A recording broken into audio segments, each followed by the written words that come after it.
ഇത് മാസ് മോട്ടോഴ്സിൽ നിന്നാണ്. നമ്മുടെ ഹീറോൻ്റെ പാഷൻ പ്രോ ആണ് വണ്ടി. ജനറൽ സർവീസായിട്ടാണ് കയറ്റിയത്. അപ്പോൾ നമ്മളതിൻ്റെ സർവീസിന് മുന്നോടിയായിട്ട് ഫസ്റ്റ് റോഡ് ടെസ്റ്റ് നടത്തുന്ന സമയത്ത് ചെയിനൊക്കെ നല്ല രീതിയിൽ സൗണ്ട് ഉണ്ടാവും, നല്ല രീതിയിൽ ചെയിൻ അടിക്കുന്നുണ്ട്. അതേപോലെ തന്നെ ബ്രേക്ക് ചവിട്ടുമ്പോൾ നല്ല സൗണ്ട് ഉണ്ട്, ബ്രേക്ക് ഒരു ചതഞ്ഞ രീതിയിൽ പോവാം.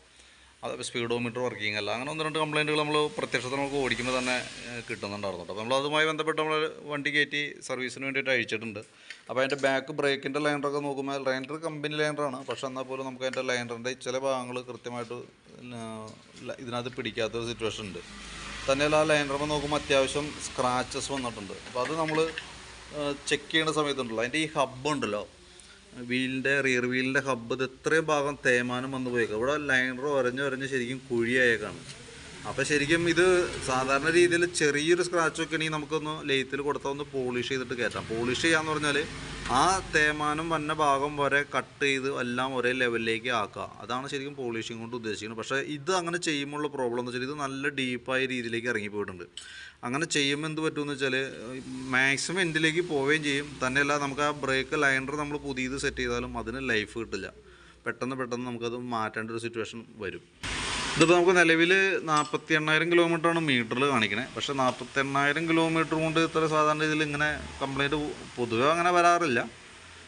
ശരിക്കും ഇപ്പോൾ ഈ പറഞ്ഞ രീതിയുടെ എന്തോ മിസ്റ്റേക്ക് സംഭവിച്ചിട്ടുണ്ട്. കാരണം എന്ന് വെച്ചാൽ നല്ല ലൈനർ ഒരുപാട് തീർന്നോടെയോ അല്ലെങ്കിൽ കമ്പനി ലൈനർ യൂസ് ചെയ്യാണ്ട് വേറെ ഏതെങ്കിലും വരിക, അങ്ങനെ എന്തെങ്കിലും വന്നിട്ടുണ്ടാവാം ഒരു പക്ഷേ, ഉറപ്പില്ല. പക്ഷേ എന്നാൽ പോലും സാധാരണ നമ്മൾ ചെയ്യുമ്പോൾ വണ്ടികളിൽ ഇങ്ങനെ കണ്ടിട്ടില്ല ഇത്രയും. അതായത് 48,000 കിലോമീറ്റർ ഞാൻ ഒന്നല്ലോ അല്ലെങ്കിൽ പിന്നെ കിലോമീറ്റർ കൂടുതൽ ഓടിയിട്ടുണ്ടോ, കൂടുതലൊക്കെ ഓടി ഒരു 10,000-50,000 ഓടുമ്പോൾ ഒരു 70-75 കഴിഞ്ഞ് നമ്മൾക്കിങ്ങനെ ചില കേസിൽ വരാറ്. അതും കറക്റ്റായിട്ട് നോക്കുന്ന വണ്ടികളിൽ അങ്ങനെ കൃത്യമായിട്ട് അങ്ങനെ വരാറില്ല സംഭവം. ഇതിപ്പോൾ എന്ന് പറഞ്ഞാൽ ഇത് എത്രയും നോക്കുമ്പോൾ നല്ല രീതിയിൽ കട്ടായിട്ടുണ്ട്. അപ്പോൾ ഇതിന് നമുക്ക് ചെയ്യാൻ പറ്റുകയെന്ന് പറഞ്ഞാൽ നമുക്ക് ലെയ്ത്തിൽ കൊടുത്തു കഴിഞ്ഞാൽ അലൈവിയിൽ സെറ്റപ്പാടി വന്നെങ്കിൽ നല്ല റേറ്റ് വരും.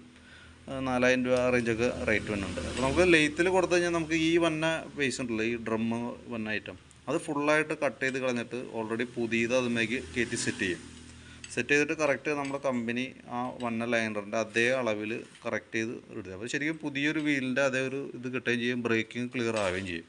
അങ്ങനെ ചെയ്താൽ തന്നെയാണ് ശരിക്കും ഇത് ക്ലിയർ ആവുള്ളൂ കേട്ടോ. അതല്ലെങ്കിൽ എപ്പോഴും നമുക്കൊരു തലവേദനയായിരിക്കും. ഒന്നുമല്ല ലൈനറിൻ്റെ പ്രശ്നം കാണിച്ചുകൊണ്ടിരിക്കും, അതല്ലെങ്കിൽ ബ്രേക്ക് ചതഞ്ഞ ബ്രേക്കായിരിക്കും, അതല്ലെങ്കിൽ ബ്രേക്ക് ചവിട്ടുമ്പോൾ സൗണ്ടിൻ്റെ പ്രശ്നം, അതെപ്പോഴും എന്തെങ്കിലും ഒന്ന് കാണിച്ചുകൊണ്ടിരിക്കും. പിന്നെയെന്ന് പറഞ്ഞാൽ നമുക്ക് ചെയിൻ അടിക്കുന്ന കേസ് പറഞ്ഞല്ലോ, ചെയിൻ സ്പോക്കറ്റ് മാക്സിമം അഡ്ജസ്റ്റ് ചെയ്ത് കഴിഞ്ഞിട്ടുണ്ട്. ഇവിടെ നോക്കുമ്പോഴായിരുന്നു ചെയിൻ്റെ കണ്ടീഷൻ വളരെ മോശമാണ്.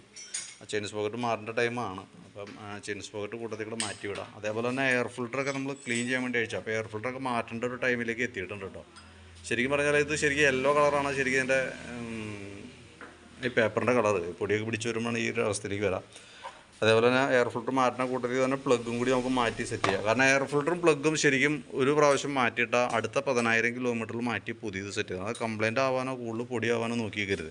കാരണം എന്ന് വെച്ചാൽ എയർ ഫിൽറ്റർ ബ്ലോക്ക് വരുമ്പോൾ എന്താ സംഭവിക്കുക എന്ന് പറഞ്ഞാൽ നമുക്ക് കാർബറേറ്ററിൻ്റെ ഇടയ്ക്ക് പോണ എയർ സർക്കുലേഷനിൽ വേരിയേഷൻ വരും. കാർബറേറ്ററിൽ നിന്ന് കൂടുതൽ പെട്രോളായിരിക്കും ഹെഡിലേക്ക് പോകാം. അത് പിന്നീട് നമുക്ക് ഒരു പണിയായിട്ട് വരികയും ചെയ്യും. അപ്പോൾ എന്തായാലും കൂട്ടത്തിൽ അത് മാറ്റിവിടാം. പിന്നെ സ്പീഡോമീറ്ററിൻ്റെ കേബിളിൻ്റെ കേസ് പറഞ്ഞാൽ കേബിൾ കട്ടായി പോയേക്കാണ് വർക്ക് ചെയ്യാതെ, കേബിൾ മാറ്റിയിട്ട് റെഡി ആയിക്കോളും. പിന്നെ നമ്മളതിൻ്റെ വണ്ടിയുടെ വലതുഭാഗത്തേക്ക് വരുമ്പോഴത്തേക്ക് നമുക്ക് അതിൻ്റെ ബാറ്ററിയുടെ ഭാഗമൊക്കെ നമ്മൾ ചെക്ക് ചെയ്ത് പോകുന്നുണ്ട്. ആംറോണിൻ്റെ ബാറ്ററിയാണ് ഇത് ഇരിക്കണേ. 2023 മോഡൽ ബാറ്ററിയാണ് ഇരിക്കണേ. വാറണ്ടി പീരീഡിലുള്ള ബാറ്ററിയാണ് എങ്കിൽ പോലും നമ്മളതൊന്ന് ചെക്ക് ചെയ്ത് പോകുന്നുണ്ട്.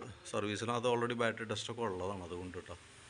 വോൾട്ട് ചെക്ക് ചെയ്യുമ്പോൾ 12.83 വോൾട്ട് നമുക്ക് കിട്ടുന്നുണ്ട്. ബാറ്ററി നമ്മൾ ടെസ്റ്റ് മോഡിലേക്ക് കൊടുത്തിട്ടുണ്ട്. ഓക്കെ ആയിട്ടാണ് കാണിച്ചാണ് കേട്ടോ. കാരണം ഇതിനകത്ത് എന്തെങ്കിലും ഒരു ചെറിയ വേരിയേഷൻ ഉണ്ടെങ്കിൽ പോലും ലോ ആണെങ്കിൽ ലോ കാണിക്കും, ഡാമേജ് ആണെങ്കിൽ ഡാമേജ് ആയിട്ട് കാണിക്കാറുണ്ട്. ഇത് നിലവിൽ വാറണ്ടിയിലുള്ള ബാറ്ററിയാണ്, പക്ഷേ എന്നാൽ പോലും നമ്മൾ സർവീസിനകത്ത് അത് ഇൻക്ലൂഡ് ആയതുകൊണ്ട് നമ്മളത് ചെയ്തെന്ന് മാത്രം. പിന്നെ കൂട്ടത്തിൽ കൂടെ എഞ്ചിൻ ഓയിൽ മാറുന്നുണ്ട്. പിന്നെ അത്യാവശ്യം നമുക്ക് അതിൻ്റെ brake, switch items, lever greasing, അങ്ങനെ കേബിളുകളുടെ കണ്ടീഷനൊക്കെ ചെക്ക് ചെയ്യുക. അതൊക്കെയാണ് ജനറൽ സർവീസിനകത്ത് മെയിനായിട്ട് വരാം.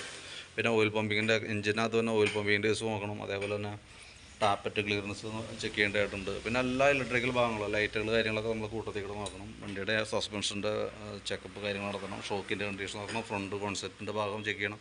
അതൊക്കെ ഓൾറെഡി നമുക്ക് ജനറൽ സർവീസിലുണ്ട്. അപ്പോൾ മെയിനായിട്ട് ഇത്രയും കേസാണ് നമുക്ക് ഇതുമായി ബന്ധപ്പെട്ട് ചെയ്യേണ്ടി വരാം.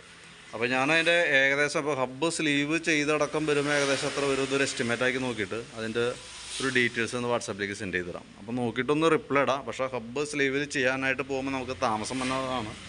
കാരണം സമയം കിട്ടിയാൽ മാത്രമേ നമുക്കത് ചെയ്യാൻ പറ്റുള്ളൂ. അപ്പോൾ അതും കൂടി നോക്കിയിട്ട് കണക്ക് കൂട്ടിയിട്ട് വേണം വണ്ടി തരാനായിട്ട് കേട്ടോ.